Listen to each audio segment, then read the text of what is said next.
Hi guys, we're gonna do chapter 18, section A and B right now. We're gonna start with B. A couple little things that we're supposed to be, normally we would do in a little activity and start to see some of these things. Chapter 18 is about exponential functions. This is what a basic, kind of like we had y equals x squared. Well, that was our basic function for quadratics. Well, now we have this, f of x equals a to the power x. That's our basic exponential function. The key, a couple things we're going to look at, is a is always going to be greater than 0, and a cannot equal 1, because that's going to make it just a flat line. A couple other things that come up. The y-intercept is equal to 1. Now, assuming we have just this, a to the power x, our y-intercept is always 1. That's going to change in a couple minutes when we go into some other stuff. And why is that? Because a to the power 0 is 1. And we have a new term. I don't think we've talked about this, but it's called a horizontal asymptote. Horizontal asymptote is a line, it's an imaginary line, that an exponential function or other functions do it as well. They approach it, but they never actually get there. So what kind of happens is, if I were to get you to walk from here halfway towards the wall, and then from here I got you to walk halfway towards the wall, and then I got you to walk halfway to the wall, and then halfway to the wall. Technically what's happening is you're getting closer and closer and closer, but never actually getting there. And that's what we call a horizontal asymptote, or an asymptote in general. You can have vertical ones, but we're not going to run into those yet. Now, so that takes care of that. And we've got these other things. If a, so this term here, is greater than 1, we get this. This is called a growth curve. There's my y-intercept at 1. And this just gives you an idea. The larger the a value, the quicker the exponential growth. And so the closer the graph is going to be to the y-axis. So graph gets steeper as a gets further away from 1. Now, if a is between 0 and 1, so we have fractions. So what we're doing is we're going to get smaller. So as a gets closer to 0, the flatter the line will be.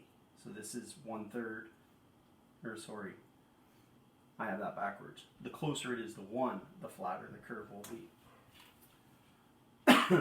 So that's the first little bit. That'll help you get through section B1, I think. Yeah, B1. B2, sorry if this video ends up a little long. So again, we get key things here.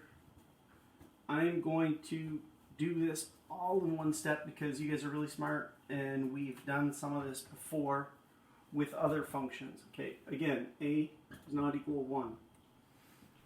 But what we're going to do is we're going to look at this. F of x equals, I got to get the letters right. What are we going to use? K and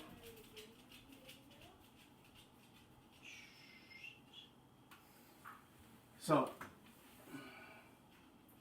we're going to look at all the different parts together in one. And we have a power x over b plus c plus d. Holy cow. It's actually minus c here. And I'll put a different letter out here. We'll go with Z. You guys are going, wow, that looks insane. Well, this comes back to the other things that we talked about. This term here is my vertical shift.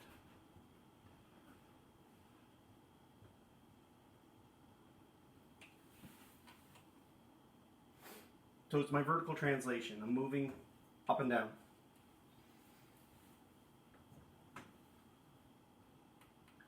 So if I had f of x equals z a, we'll just go with a to the power x plus d, we get this. So my graph starts here and then gets shifted up d. So all my values are going up d. All right? So we're moving away from the x-axis. Now if I have this c here, f of x equals a power x minus c, now we're dealing with c and 0. So these are my translation vectors, which we've talked about before with other functions.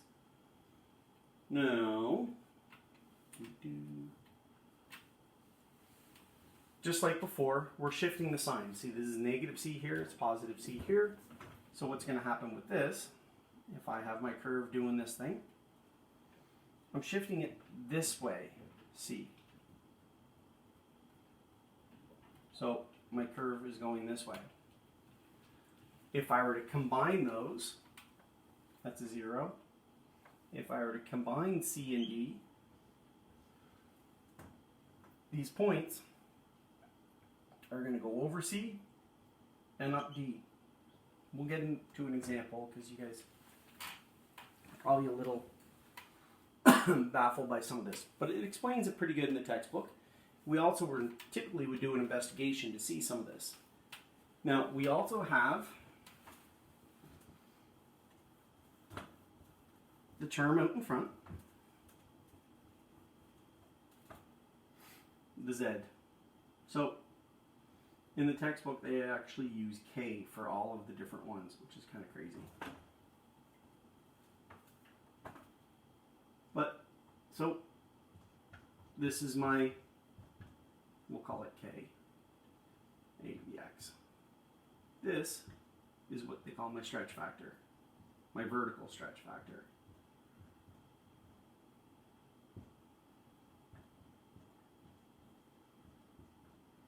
So if k is greater than 1, my graph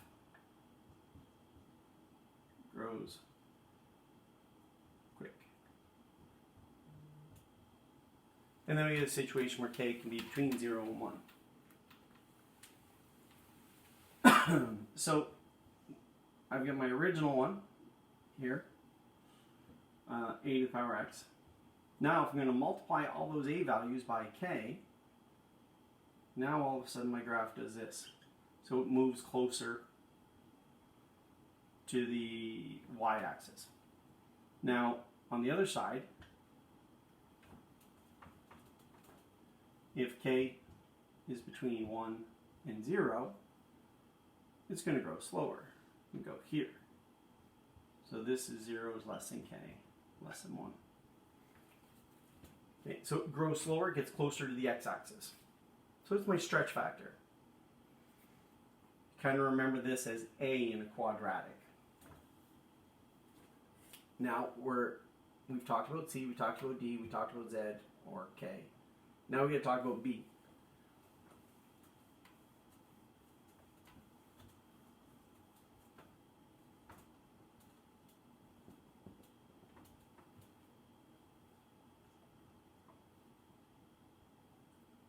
So we have a to the power x over b. This becomes my horizontal stretch factor.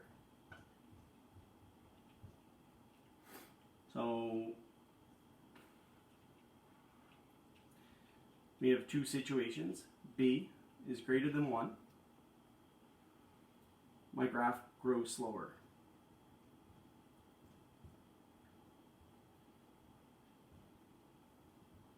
Because if you think about it, all my x values are being divided by a number greater than 1.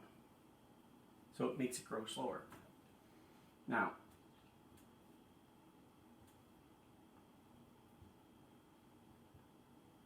graph grows faster.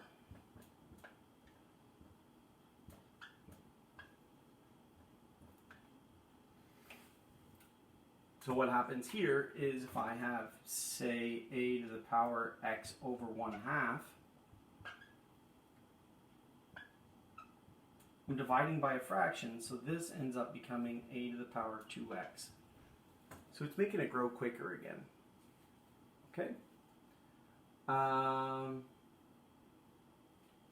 That's the different transformations that we can get with a quadratic, or with an exponential.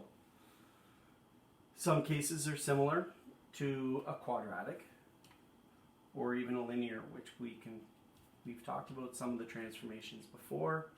So we're going to have a horizontal and vertical translation, horizontal stretch factor, vertical stretch factor, and if we have one other thing I forgot to mention, I'm going to get rid of this. F of x equals negative k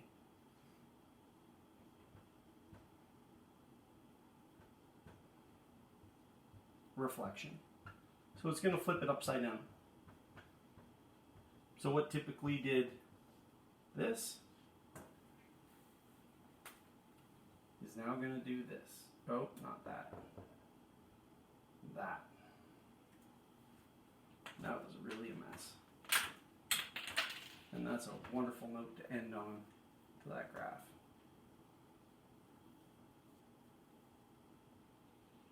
Reflection. I know there's no actual numbers and examples in there, but I think once you look at them and try a couple of the questions in section B, you'll be fine. Don't go crazy. Do a couple to get an understanding. Nothing we're going to be doing is going to be too crazy because it's just a matter of keep you going. Yeah, and I will do part A next video.